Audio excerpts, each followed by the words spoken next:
hello, listeners, and welcome back to NPCMe, podcast where NPCs get the love or the hate that they deserve. And I am joined, as always, by my wonderful co-host, Lainey. Hello, Lainey. Hello, Ben, and everybody. I am very excited about today's episode because, for once, this is a character that Lainey knows way more about than I do. Just a little bit. Well, I have been reading up a lot about her and watching a lot of videos about her. And in fact, it made me even want to play the game. Lainey, who is our NPC for today? Our NPC is Sarah Kerrigan, which Yes. is a slight cheat because technically you do play her in a couple of missions within the game, the campaign, but we'll let it slide. She's an NPC. You dropped this on me now? I really wanted to do her. Well, yeah, we'll put an asterisk beside it. Also known as what? The Queen of Blades. Yes. Super cool character design. Yes, definitely. But I feel like that's probably jumping ahead a little bit. A little bit, yeah, but I liked your style. Go for it, you know? I feel like that's her more interesting characters once she gets to that part. But let's start at the beginning. Sarah Louise Kerrigan. She has such an old lady name, and I love it. I love old lady names. Sarah Louise. So, if I'm understanding this correctly, she has some sort of psychic powers that people pick up on whenever she's a kid. Is that true? Yes, so it's very rare among the Terrans, but you can have like psionic ability, which is the same thing as just psychic powers, basically. And they're recruited as children, because they're a little bit dangerous. I mean, as you can see, she did hurt her parents. Yeah. She might have killed her parents. I can't remember exactly, but I think she did. And and so they're recruited into basically a military program as kids. Yeah, so I think that they call that little that organization there of infiltrators and almost like spies. They call them ghosts. Yes. They usually turn into ghosts unless they're weak, and then they turn into, I don't know, wranglers or something else. But she was a ghost. Okay. So an expert espionage agent and assassin. So it's not just it's not just the infiltration and spying part, but also assassination is part of the job. So we already mentioned the Queen of Blades. So do you want to go over how Sarah Louise Kerrigan becomes the Queen of Blades?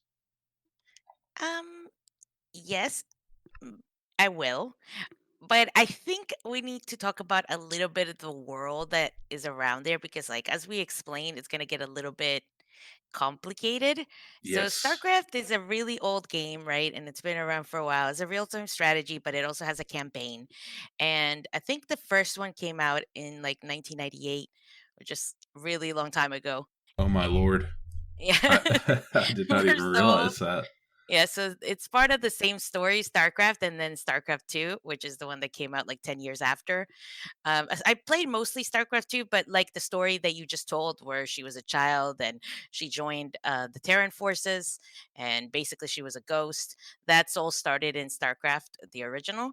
But the story is it's pretty good, and it lasts a lot of time, as you can tell. But so basically, StarCraft is set in a world that's futuristic, obviously, and it's set in a world where there's three races. There's the Terran, which she's part of the Terran race, and then there's the Zerg, which are basically bugs. I Yeah. mean, if you want to simplify it, Insectoid aliens. they're Yeah. basically insect aliens, and all their ships are biomass and stuff like that. It's pretty creepy, Which like is how super cool. they're born out of like queens that hatch the eggs, and then they little things. Anyways, disgusting, but some people love them. And Disgusting. and then the third one are the Protoss, which is basically an alien race. I don't know.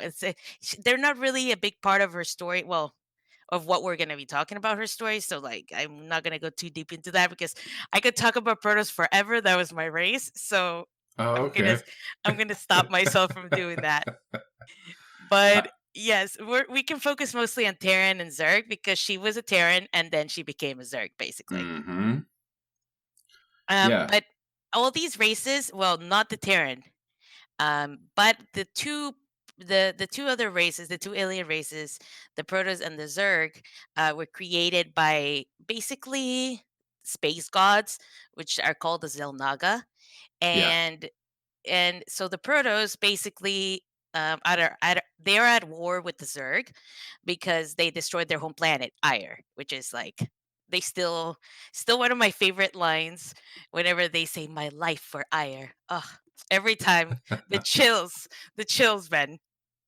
Yes, I really love the Protoss, but we'll talk about the Zerg. So, yeah, they were both created by the Xel'Naga. So, I think the Protoss, they have some sort of psychic powers as well, and so they follow something called the Kala, which is um I don't really want to go too much into it, but it's basically a way for them to stop the Zerg from infiltrating their species. But Sarah Kerrigan finds a way anyway, so we'll talk As the about Queen of those. Blades, right? Yeah, Yeah. So thank you for doing the world building there because there you go. That's the world. I just And dove right in like no, it's fine. And I think also something we need to know is the Terran obviously at a war with the Zerg, but they're also at war with each other because Hmm. that's our lives, isn't it? So it's pretty realistic. Well, yeah, it'd be the same now. Like it didn't matter if there was an outside force like the Zerg, like right now, IRL, we would still be fighting with each other. We wouldn't. It wouldn't be like Independence Day where we all decide we're on the same team, Maybe for a little bit, maybe when we have to. or just as a show. But um, so before she is infested, um, Yes. she is kind of described as this femme fatale. Um, she's athletic, uh, just graceful, deadly. What I like is that she has green eyes and red hair. I may be a little biased because, She is you know, definitely very cute, very redhead. well, I'm very redhead with green eyes, so Oh, I'm basically as cute as Sarah Kerrigan, is what oh I'm my saying. god. I, You wish, man. You I, wish. Have you I, seen her character? I mean, it yeah. was created. You It was. haven't seen my character, so you don't know. That's true. That's true. I don't know. Ben could be a smoke show for all we I, know. I could be, I could be graceful and deadly, Yeah. exceedingly agile and athletic. I could be. Deadly. You don't know. Deadly. Yeah, but Uh, so she is sent in on a mission, right? mhm. Um, and it has to do with basically stopping the Zerg from infiltrating what planet or is it Terra that they're on whenever um she is kind of left hung out to dry on her mission, or what's going on there? Well, I'm not exactly, I can't remember exactly all the details, but I remember that basically what happened is Artura's Mengst, which is another villain. Yes, yes, She's technically categorized as a villain, I suppose, in the story, even though she had like kind of an awful start. That doesn't excuse the stuff that she does in the right. future. So, or she's a little bit misunderstood too, but she's a good character. It's a really well rounded character. Okay, But I've got my notes here. Antigua Prime is yes, Antigua where it Prime. is, There you and go. she is there. It's kind of like a colony, a fringe colony, Yeah, the and rebels. She's part yeah, of the Confederacy Sons of of Man. Korhal or Yeah. something. Yeah. Yeah, so there's the Confederates, and there's the Sons of Korhal, and like which is a rebel cause, I Hmm. think. And she flip-flopped a lot Right. between both, but then she got taken prisoner, so then she started and somehow she got like, I don't know if it was, what is that thing called whenever you're held captive and you start loving your captor? Stockholm syndrome. Yeah, I don't know if she got Yeah. Stockholmed or they just wrote her really kind of dumb in the first StarCraft because Oh, it was weird. She was like, she trusted them. Like she trusted Arturus Mengs a yeah. lot. And Arturus Mengs is basically the leader of this Well, group of so Terrans. Jim Raynor, we have to talk about him. He is right there Ah, with her Jimmy. in the Sons of Oh, Korhal, Ben. and she's in love with him. You know. Oh, Ben. Everybody's in love with Jimmy. I would have done him, but he's clearly a good guy. There's no like, there's no bad in him. He's just so good. Yeah. So, she is there trying to assassinate like the leaders of the Confederacy of Man. Um, Yes. and so, if I understand correctly, my notes here, the Confederacy is blockading the planet. The Zerg are coming. They're they're invading, and Oh, Minx it's sends worse than her that. like on a suicide mission.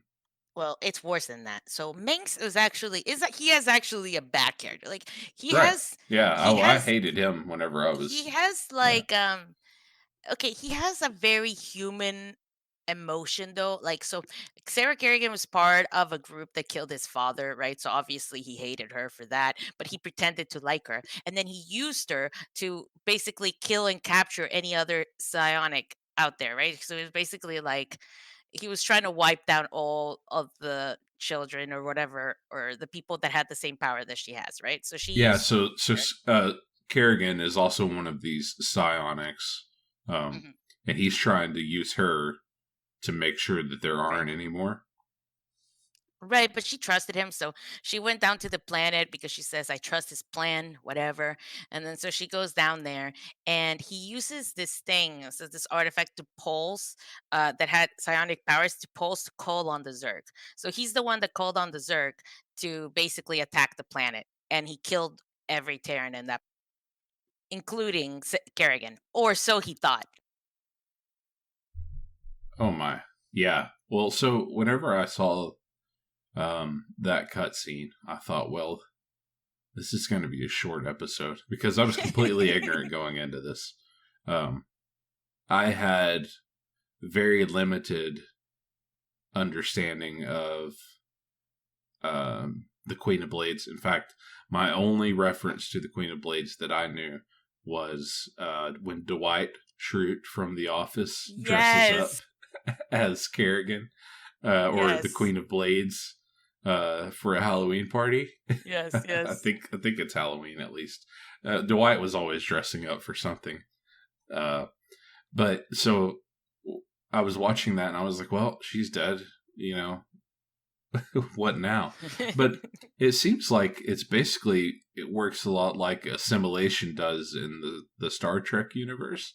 Like the Borg. I'm not like a big Trekkie, and I have a buddy that is, and I know he's going to listen to this podcast and be like, "No, it's not like the Borg at all."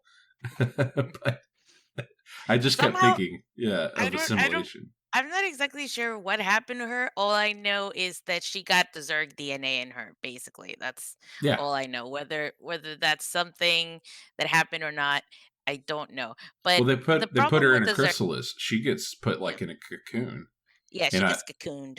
yeah. So But I think that's when the DNA is infested into her. mhm, mhm. But the problem with that is that back then, I think the Zerg were still being controlled. So I don't know if you know, like the Arthas story in Warcraft. It's kind of like the same thing where there's the Lich King with the controls Yeah. all the dead. So basically, it's the same thing. They have an overmind that Uh huh. controls all the Zerg, and so basically, the Zergs were slaves, and that's when you find out that they're really not. They're not doing what they're doing because they want to. They're just doing what they're doing because that's what they're told to do, right? So Right. and then they team up and they liberate the Zerg, I suppose, in theory, from being controlled by the Overmind, and she recovers her, I guess, her free will. But Mm-hmm. she still is a Zerg, so she's angry and she's after revenge and she does a lot of bad stuff. Oh yeah. Yeah. Yeah. But going back to your Dwight comment, fun anecdote. Um, you know how Dwight is always like um super into Battlestar Galactica, and Yeah. it, like yeah, yeah. One of the main characters in Battlestar Galactica, which is the Six, they're named in basically they're Cylons, so they're Hmm. robots, and they're named after a number. They just have a number. So she's the Six, and she is the one that does Kerrigan's voice in StarCraft 2. But that's so cool. And her name is Trisha Helfer, and I love Yeah, her. Yes, that's me too. cool. I have to admit, I'm losing geek cred by the minute here. I've never played No. StarCraft and I've never watched Battlestar Galactica Okay, then we can because remedy. We can because remedy I'm both of those things. I'm not like some sort of nerd. What are you trying to say, Ben? What are you trying to say? I'm saying that Oh I my don't gosh, play like exclusively dinosaur games, like that's true. like That's a true. cool kid. uh, You're a scientist. You're a science nerd, okay? yeah, Yeah. no. I just love space stuff, so I just always Oh, go to I that. love. I got to tell you, I wanted to play StarCraft so bad, but isn't it like a real time strategy game, or is it a strategy game? Or Yeah. So it is a real time strategy, which is not very common nowadays, I guess, in game genres. But I mean, even StarCraft 2 came out, oh God, I don't know, probably like 10 years ago or something. I don't know, maybe not that long, maybe 5 years, I don't know, but a while ago. Where there, so it's been a long time. But it also has a really long campaign. Like the campaign can take you like 8 hours to do, and it has different difficulties. So if you just want to play for the campaign, I think it's worth it. And then StarCraft 2 has like a bunch of missions that you can play as these characters. But basically, uh, yes, it's a multiplayer game for the most part if you want to be competitive at all. oh, okay. Hmm. See, I got that impression. Yeah, but you got to be super careful. Oh my gosh, people are so good. Yeah. And I destroyed my wrist trying to play this game. I really did. To this day, I can turn it and it still clinks when I move. It's Oh, super like creepy. pops Oh yeah, it clinks every time I turn it. Like if I swing it like in a circle. Yeah, every time. oil can. That's Yeah. what you need. You need an oil can I because don't know what I you're did to the it, you're the Tin but I Man. was I was like a fiend. I was obsessed. I will not I am not kidding when I say it is probably my favorite game of all time, even though I played other games a lot longer than I played StarCraft. So I don't know. It's Blizzard weird. has those addictive, life ruining games down to a science. Yeah, yeah, yeah. That's true. That's true. That's true indeed. I did play WoW and other games like that for a long time too. But I mean, I do occasionally still go back to StarCraft and I play. But the problem is like once I go down that hole, it's just I cannot stop. I'm like I watched it and it gets too much. I watch it now. I just watch people play it. Okay, they're better than me. So the game that you played the most sounds like was StarCraft 2?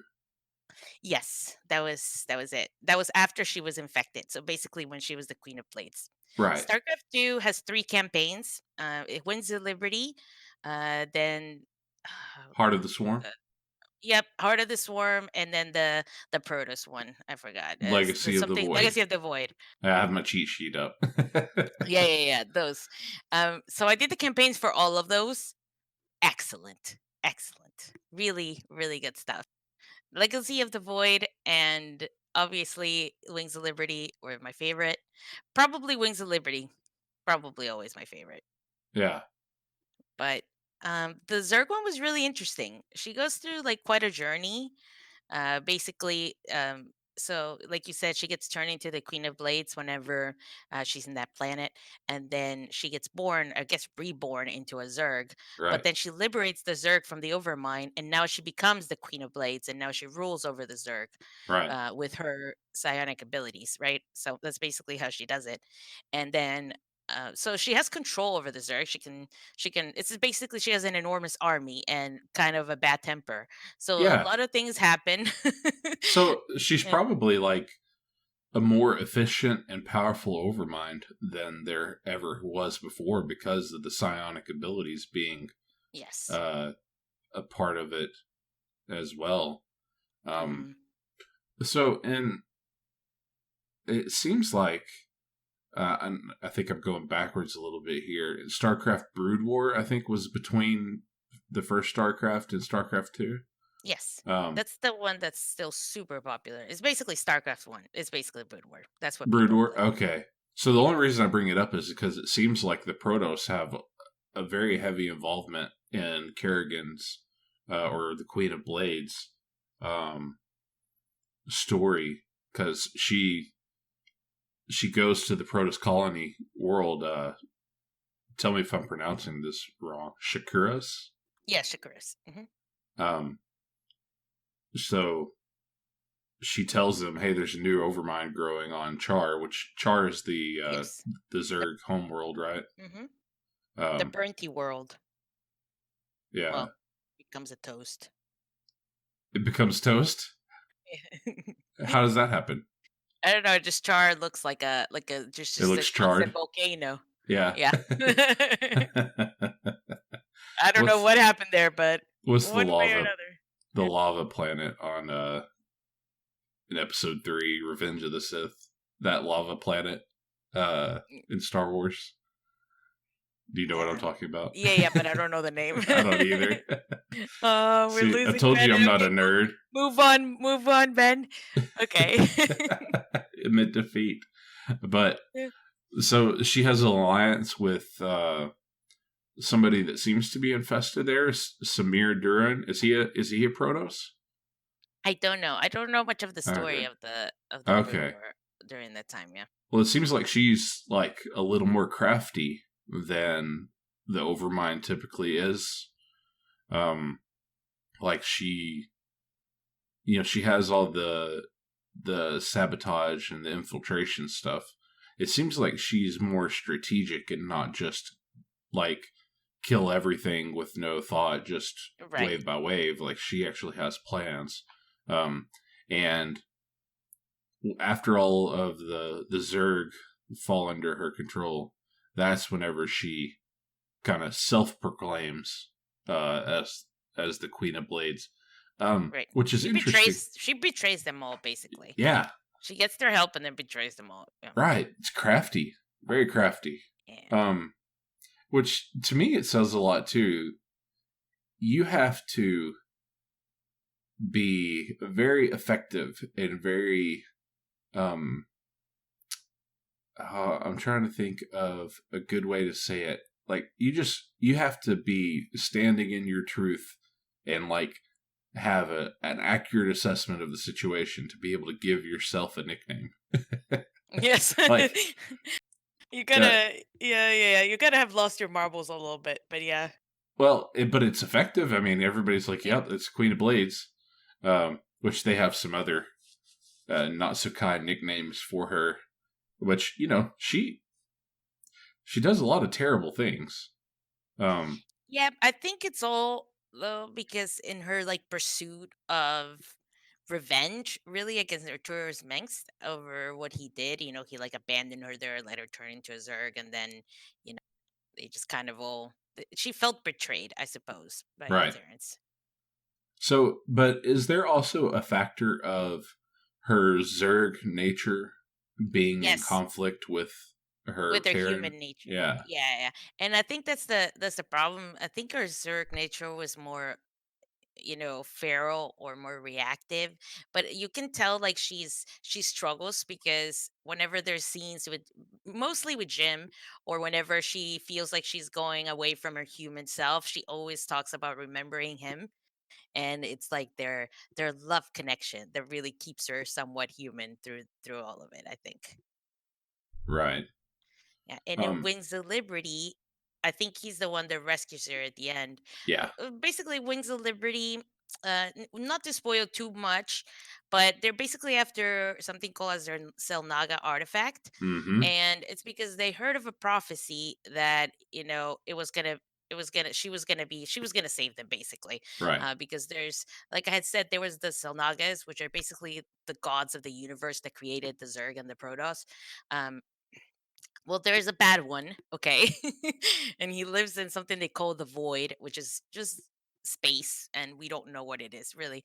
I mean, I'm sure that somebody could describe it to you, but some nerd out there, but it's just called the void. Okay, that's where he Yeah, is. some nerd, some geek.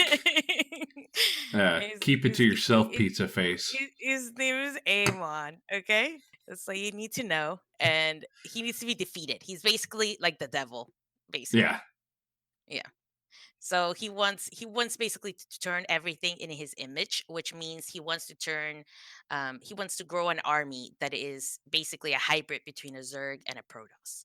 And of course, mm. Kerrigan wouldn't want that because her Zerg are her babies now, and Yeah, and obviously her insect babies. the Protoss aren't very chill in being turned into Zerg. So Hmm. it's basically becomes that, and then Jim Raynor is involved a lot because he wants to save Kerrigan, obviously. And the Right, Xel'Naga artifact was what she was looking for because she thought that it could turn her back into a human. So right. that was it. Well, was that true? It Is was that true. how? Okay. Jim Raynor used it, and he saved her. Obviously, he killed his friend to save her too, and then he turned her into a human. But then he actually teamed up with Arturus Meng's son, Valerian, and he's Okay. actually a good guy. And he was trying to help them. Basically, he was trying to see if she could still control the Zerg as a human. Right. But then they got attacked by Arcturus Mengs, and so she thought that Arcturus Mengs killed Jim Raynor, and then she lost her marbles, Oh and yeah.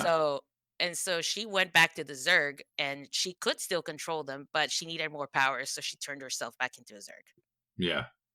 or like a hybrid human Zerg. I don't know Right. what it is because she looked completely different. Something weird, something else is what she turns herself into. But Yeah. It anyhow, seems the like the prophecy. only thing that stayed Zerg was kind of like her hair. Like Yes. her hair looks like very insectoid, like with all the little segments and sharp Yeah. points. It looks like almost like what you think of as like porcupine quills that if they were like segmented. Yeah. But I think that version of herself was even stronger than the first one because Hmm. she remained more herself. She wasn't out of control anymore. She was focused. And so she waged like basically a war against Arturo's Manx after that because of what she thought he did to Right. Jim. To Yeah. Jim. Yeah. And so the next game in the series here, I mean, it's still StarCraft 2, but Heart of the Swarm, she's like the central character, right? Yeah. Um, uh, it kind of explores more her fate and the and what happens with the Zerg swarm too. Um, but this is going back. This is before she thinks that Raynor, Jim has been killed, right? Yes, I think so. Okay. I'm y- yeah. So,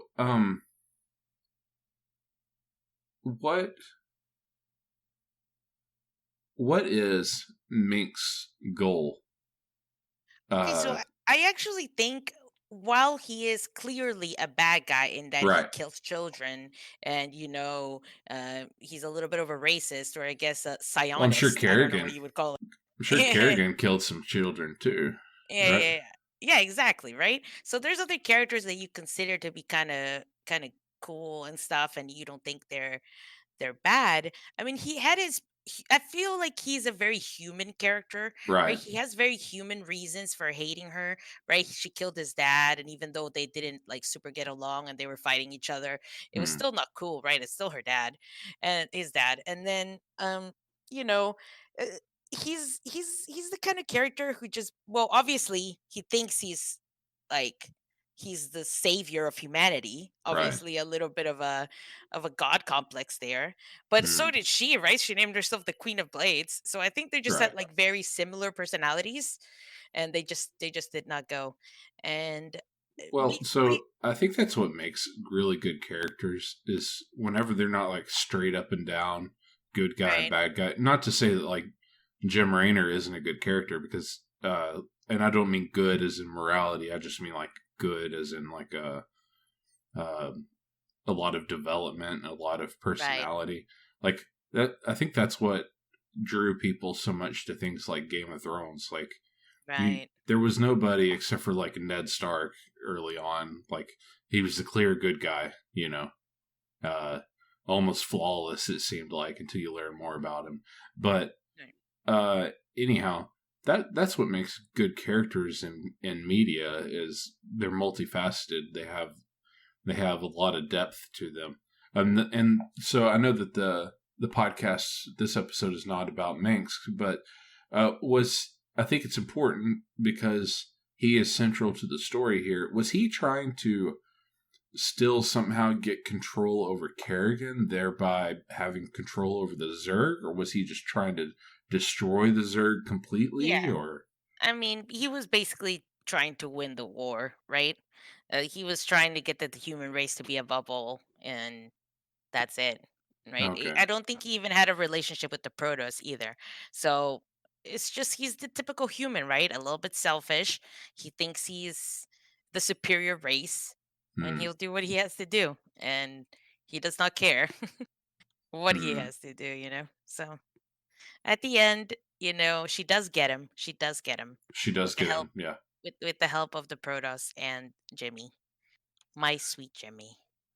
So the Protos and Jim Raynor help her get revenge, and then her revenge is it just motivated by the fact that he abandoned her and let her get infested to begin with, or is there and also what all she was doing, letting her think that uh that he had killed Jim, or like what is Kerrigan's motivation for taking out Minx?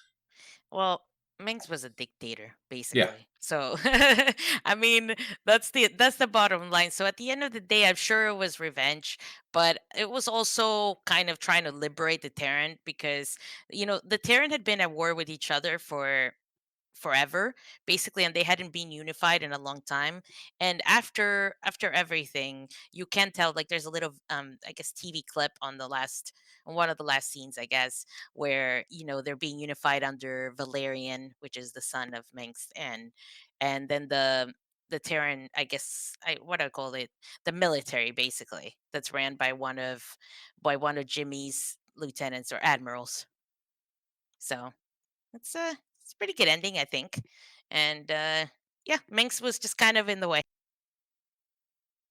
gotcha, He was dangerous, and he was doing some other things too. I can't quite remember, but it does get like pretty obvious that he needs to go. gotcha. So, um, I think so. Have you played Heroes of the Storm? Yes, You have? Okay. yeah. I Is played that a it's like an basically arena game, right? every game. Yeah, it's a little bit like League of Legends meets how do I put it? Gross. It's like Gross. it's League of Legends meets like The okay, game Smite no, no, is no. an arena game, right? It's a League of Legends battleground. Okay, so Okay. if you've ever played World of Warcraft, you know how they have battlegrounds where you have Hmm. objectives, like to Right. capture the flag, or you fight some bosses in Arathi Basin or whatever it Right. is. So was it a Arathi Basin? No. Alterac Valley. There you go. You find some bosses in Alterac Valley. So it's the same thing.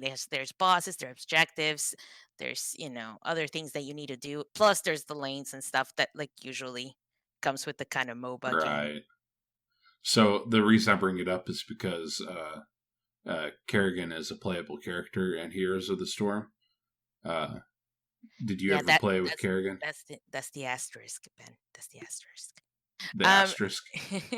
um no, no, no.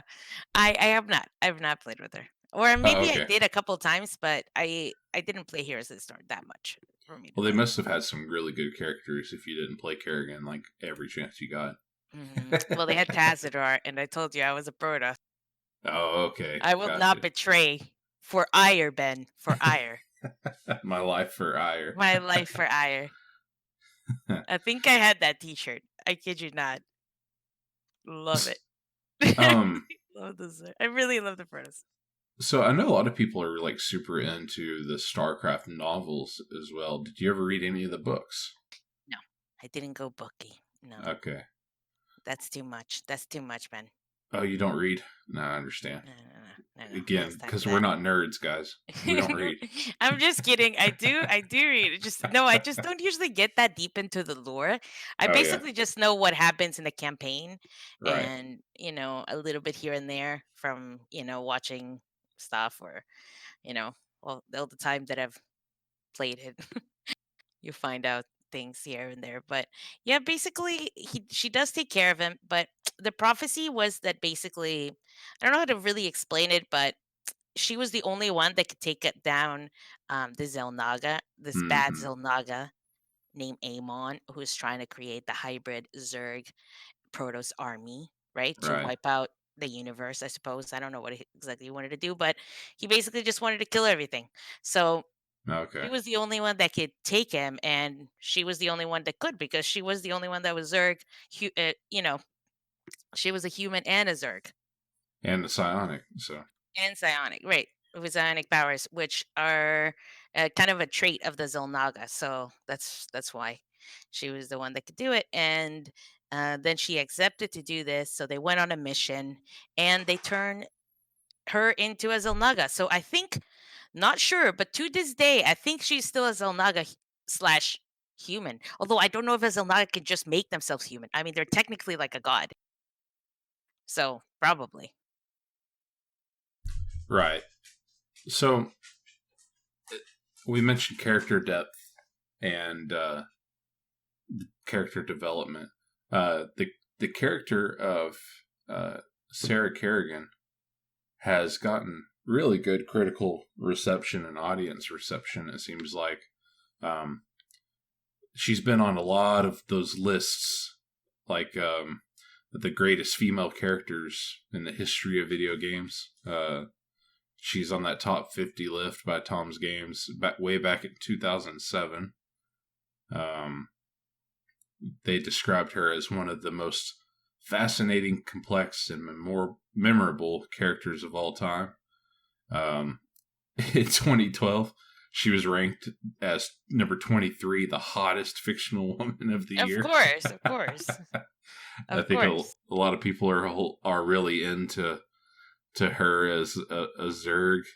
Um, so Trisha Helfer, which voiced her in StarCraft 2, Wings of Liberty. Um, She voiced her in all of them, I think, or at least all the StarCraft 2.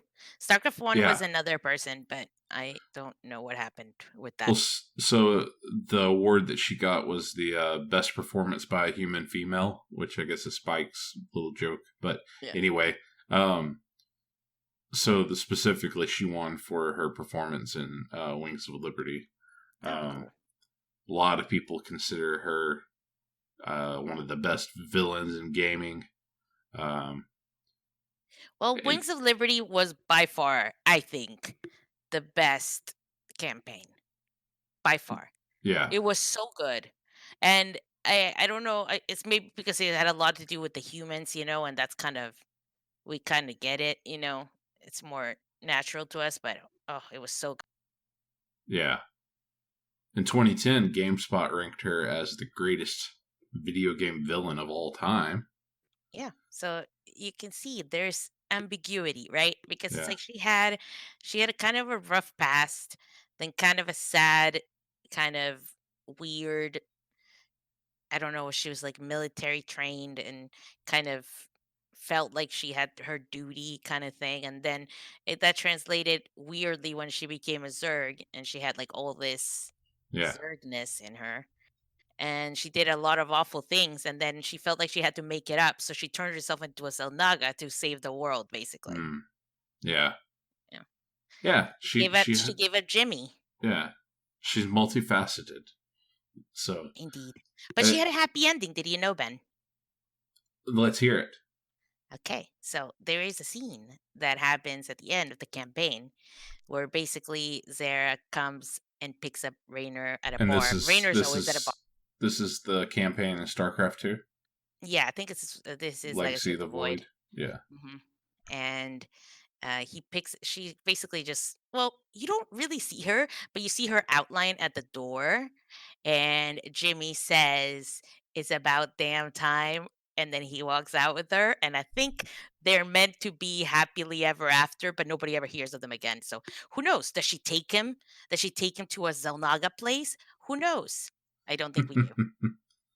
At least I Hmm. don't. I'm sure somebody out there exactly knows what happened to Jimmy, but I wonder if I it's don't know. covered in the novels. Yeah, yeah. Uh, I bet it is. I bet somebody knows where my Jimmy went, but I don't. He is happy, oh, is all I where know. could my And fun Jammy anecdote, be? I really love him. He's my favorite character. But I think I think at the end, I guess it's a happy ending for them both, right? Because they like love each other and they went through so much.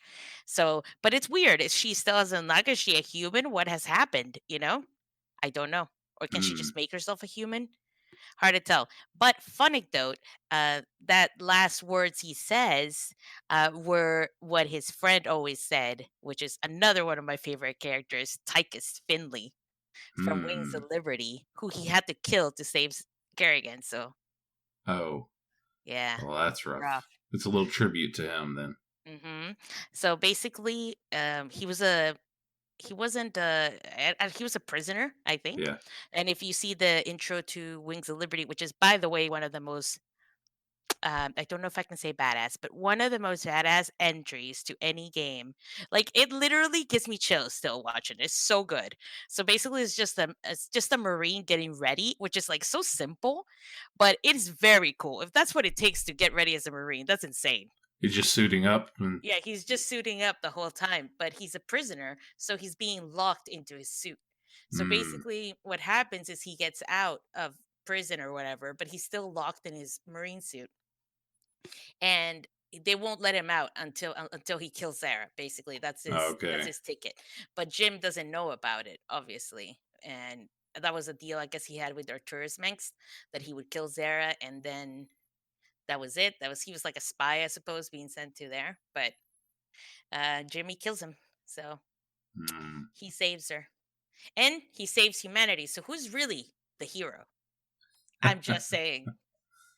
It's subtle, but the human does it again. Yeah. Hmm. Well, I very much enjoyed learning about Kerrigan, or the Queen of Blades, and I think that in the end, she would just rather be known as Sarah Kerrigan. Um, I don't know. I don't know. I don't know either. I don't know because I don't really know what she looked like at the end. So who knows what she chose to look at? Like maybe she chose Well, to look half Zerg, half human. well, It's hard even to if know. she looks Zerg, I think that maybe her character has gotten to a point where maybe she doesn't have this egotistical, like Mhm. God complex anymore. Maybe she wants a simple life with Jim, and she's just Sarah, you know, Right, right. which I think she deserves. She never got a childhood. It doesn't sound like. No. She she's been embroiled in all these military conflicts for so long. Um, you know, I like to think in the end that she managed to get to a place where she was just Sarah, and Right. her and Jim live happily ever after. Yeah. I would like to think. I would like to think that she did sacrifice at the end, right? Becoming a Xel'Naga. She didn't know what would happen to her. Right. And she went to fight basically a demon god of the space. Who knows what he could have done. Yeah. And basically, she won, but she couldn't have. So I think to save humanity, she did sacrifice a lot, even though she did do some pretty crappy stuff on the way. But was she really herself, is the question, right? Or was she Yeah. really just too much emotion in one body, just too Mm, much competing, yeah. I don't know, Well, DNA. I think that about does it for us. I super enjoyed learning about her. Really appreciate you suggesting her. It was a great topic. So thank you, Lainey. Thank you, Ben. Now Thank you you're for being the next. expert. Yeah, I know. We I got to wouldn't figure call out me who an to do. expert, but I do love StarCraft 2, and if you haven't checked it out, please check it out. I really want to StarCraft 3. Well, of the the people that make up this this podcast, you definitely were the expert. But if you ever want to play, Ben, I am ready. Okay, there's also a 2v2 and there's an Archon mode, which don't get me started on how awesome Archons are. I will send you a video later. But oh, that'll be fun. base, You could just base, destroy me. no. It's just really cool. It's just like a really cool idea how the Protoss. Okay, I won't get into it. We'll get into it when I pick a Protoss character. Okay. Yeah, there we go. But for now, just know that if you want to play, yes, we can play. Cool. Well, thank you very much, Lainey, and thank you very much, listeners, for supporting the podcast. I know it's been a while.